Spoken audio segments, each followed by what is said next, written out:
Wow, well, what a huge 3 points, boys, at the Emirates that was for Arsenal. 2-0 in the end against Everton in the title march. 1 goal from Victor Gyökeres, 89 minutes in. And Max Dowman in stoppage time, Troy, becomes the youngest goal scorer in Premier League history. The biggest thing, though, what a sigh of relief that was for Mikel Arteta. Oh, huge sigh of relief, Poppy. When you look at it as well, they're in a situation where everyone keeps questioning, do they have the mental capacity? Are they playing the right football? There's so many questions around them.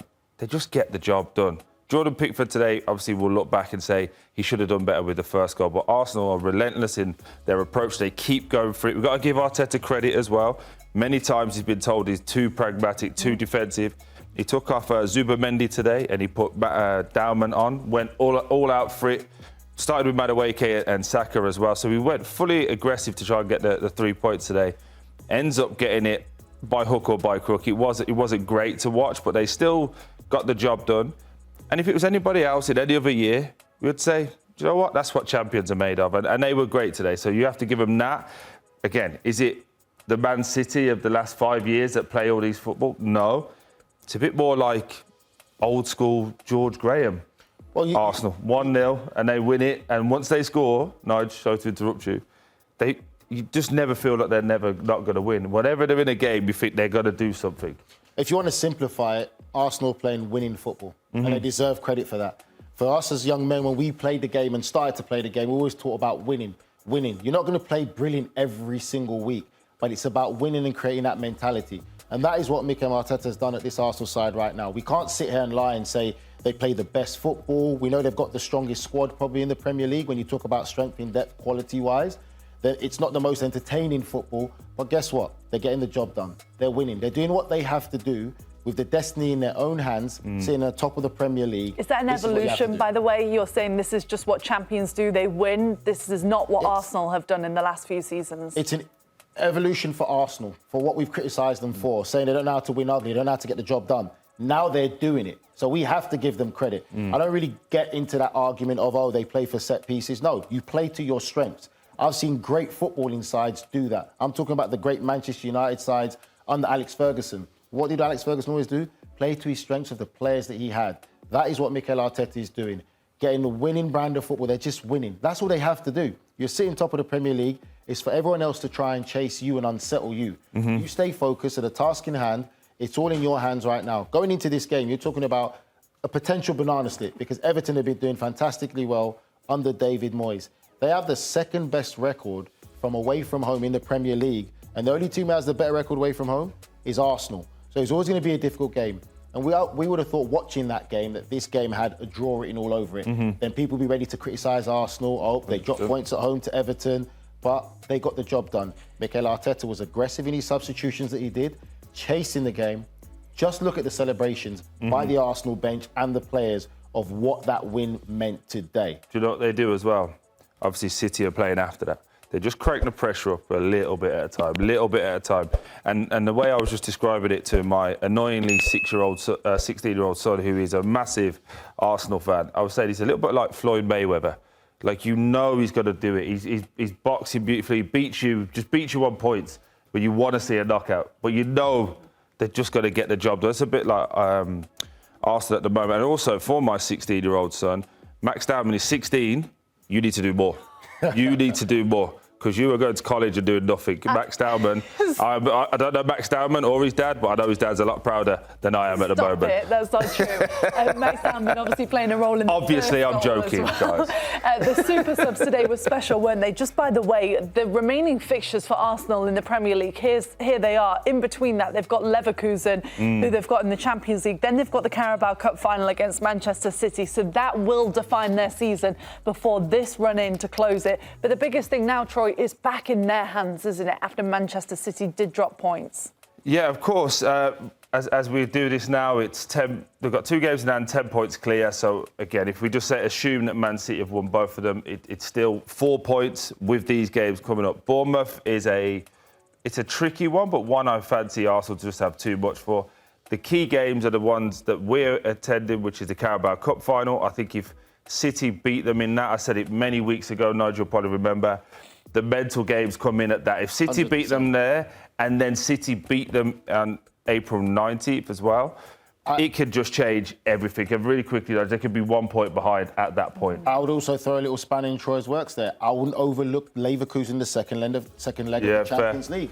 They weren't fantastic away from home. They know how much of a big game that is. So you've got the Leverkusen game, and then you've got a cup final. This week is probably Arsenal's biggest week in a run-up to the season, with everything at stake. Do you not feel we're going to say that every week? Yeah. No, until they get it done. No, because this. The Carabao Cup is the exception because that'll finish. But you're right. Every week that builds on this Champions League, the competition on paper gets bigger. Because the run that they've got and the bracket that they fall into in the Champions League. But then you look, okay, but then what happens now if Leverkusen surprise everyone and get the win, which is possible in the Champions League, and Arsenal out of the Champions League, then play Manchester City in the League Cup final with still a lot of games left to play in the Premier League, and if they lose to Manchester City, that's out of the Champions League, losing to Manchester City. That's why I say this week is very defined. It's hanging in the balance, isn't it? 1-1, by the way, on aggregate for them and Leverkusen. It's in North London, though, this week for the return leg, which is another good thing for the Gunners being at home. A huge day for Max Dowman, who became the youngest goal scorer in the history of the Premier League. Here's his boss. I had a gut feeling that it was a moment for him, and probably it's because he doesn't seem to be faced by the occasion or the moment or the context or the opponent. He just plays so naturally. He makes decisions to make things happen, and what he delivered, it was incredible. I've seen a lot of players with talent, but at 16, very few that can cope with that level of demands probably. Could we see him potentially start at some point? Calma. As your colleague said, let's come down to earth today and enjoy the moment, because it was intense and it was worth it, and we'll see tomorrow. Stevie, what, 16 you're an electrician's apprentice? I was, aye. How you never killed yourself or others? I was up a ladder. Can you imagine him coming around to rewire your house? No, you wouldn't let him through the front door. You'd have to leave the state. Imagine it. I remember when I was at Derby, albeit it was the year we got relegated to the Championship. There was a young lad, I can't remember his name, there was a young lad made his debut. I think it was John Gregory, gave him his debut, he was 15. And I remember looking at him thinking, holy smokes. Yeah. You know, when I think back to when you were 15, or certainly Max Dowman, when you were 16, you know, I'd just gone to Chelsea as an apprentice, a little spotty-faced kid, you know, and I was like, I could not. I would have, the very thought of even going on the bench for the first team, I would have sat in the bathroom and cried. You know what I mean? I just can't imagine. It's just not normal. It's not normal.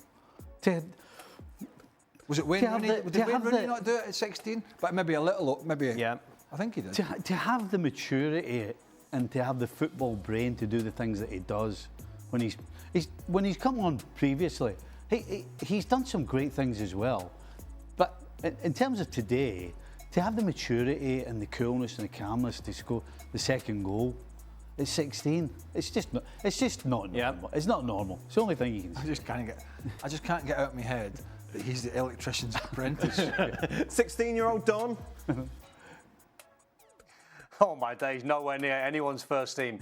I mean, literally, I didn't move to Hartlepool till I was 17 and a half, 18, so, you know, nowhere near it. I liked Arteta there, and what I took from that press conference there when he was sort of saying I had a gut feeling, he's basically saying he's coached the life out of Madueke and he's coached the life out of Bukayo Saka. This kid's not had any coaching yet, so you just went on and played. That's exactly the feeling you had. You stuck a 16-year-old and gone, I'm not going to give you no coaching. I'm not going to give you no advice at the minute. You're probably not even allowed in the home dressing room yet because he's so sort of tender at his age. And he just went on and played like it was just, he was in the park with his mates, and he made such a difference. Just off the back of the Bukayo Saka chat before, when the lads were saying, you know, he's been out of form, which he has been. You know, this kid now at 24, Bukayo Saka's he's played over 300 games. So you just start to wonder, with a few injuries along the way, is he feeling a little bit shattered, or is it overcoaching? Because, as I said before, Dowman came on and just lit up the place. He was magnificent.